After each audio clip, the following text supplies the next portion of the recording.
Pinakamurang leche flan ang ating recipe ngayon. Hello mga palalabs! May 38 pesos ka ba? Tara, gawin natin yung 2 Lyanerang leche flan. Samahan niyo po uli ngayon ang inyong mommy love sa paggawa ng napakasarap pero napakamura lang na dessert na ito. Dito po ay gagamit tayo ng 2 medium size na Lyanera at bawat Lyanera po ay maglalagay naman tayo ng tig 1 1/2 tablespoon ng ating caramelized sugar. Pwede po kayong mag-caramelize diretso na dito sa ating mga Lyanera or pwede naman pong mag-ready na kayo ng inyong mga caramelized sugar katulad po ng ginagawa ko para po sa video nito na pwede nyo i-stock sa inyong refrigerator ng up to 1 to 2 weeks. Ilalagay ko po yung link sa ating description box. Dito po ay gagamit tayo ng 2 Swak pack or 2/3 cups ng powdered milk. Any brands naman po ay pwede nyong gamitin. Kung gusto nyo pong isang Lyanera lang inyong magagawa, hatiin nyo lang po lahat ng ating mga ingredients. Bali, isang Swak pack na lang po ang inyong gagamitin. Maglalagay rin po tayo rito ng 6 tablespoon ng sugar. Even wash sugar o yung segunda, pwede nyo po rito ang gamitin. Then, haluan po natin ito ng 1 cup or 500 ml ng hot water. Ang purpose lang po, kaya kailangang mainit na tubig ang ating gagamitin. Nang sa ganon, matunaw po nating mabuti yung ating asukal, ganon na rin po yung ating gatas. After po natin itong ma-mix mabuti, iset aside po muna natin at hayaan natin na ito ay tuluyan ng lumamig. Then, kapag malamig na po yung ating milk mixture, mag-beat naman po tayo ng 2 pirasong itlog.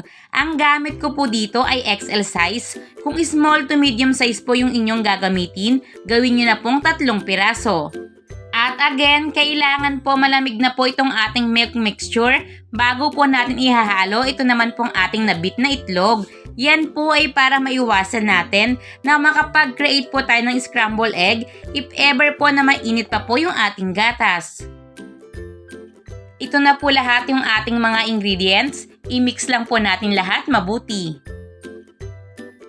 Sa tuwing may leche flan recipe po tayo, especially po kapag whole eggs yung ating gamit, salain po natin ito ng 2 to 3 times nang sa ganon matanggal po natin yung mga itlog na hindi po natin nahalong mabuti.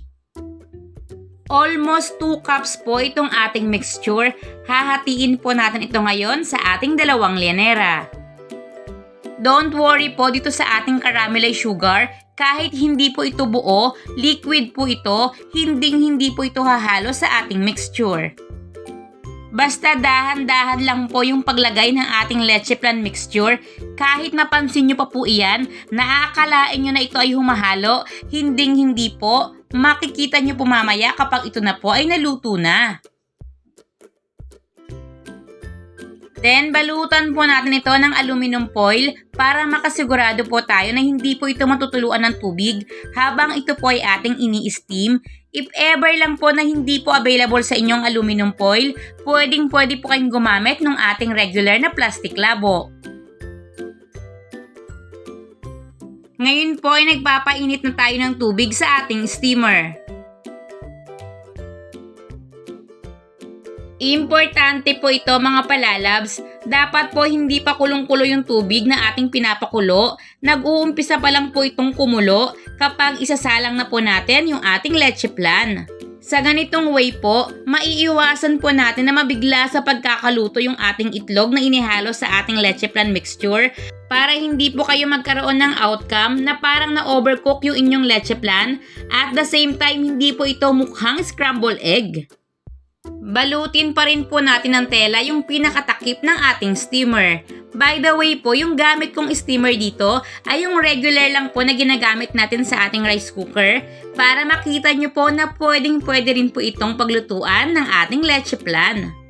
Ang lakas po ng apoy natin dito ay yung pinakamahinang setting ng ating kalan at ito po ay ating lulutuin or i-steam ng 25 minutes.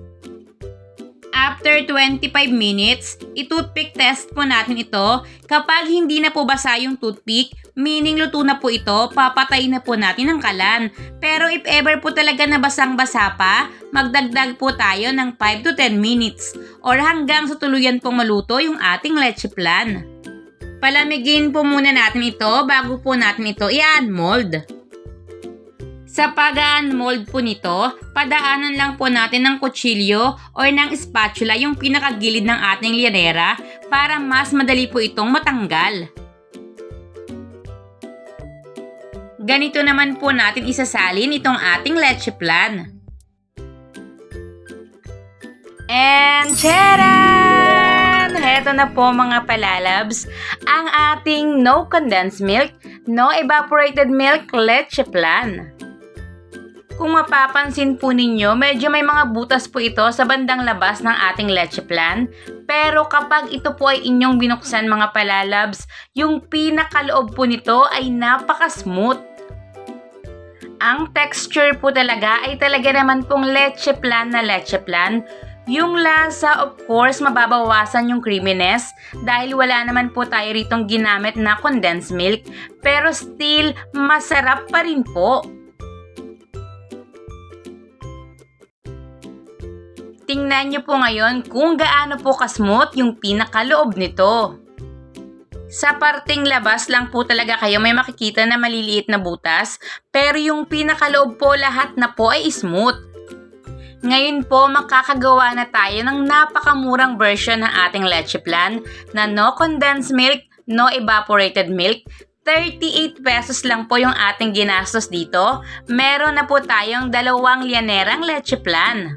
Sana po ay muli akong nakapagbahagi sa inyo ngayon kahit kaunting kaalaman. Kung nagustuhan niyo po itong ating video, please consider to like and share. At sa mga hindi pa po nakasubscribe, kindly click the subscribe button. Click nyo na rin po yung notification bell and click all para lagi po kayong updated sa tuwing ako ay mag-upload ng mga bagong video. Ngayon naman po ay i-check na natin kung magkano po lahat ng ating ginastos.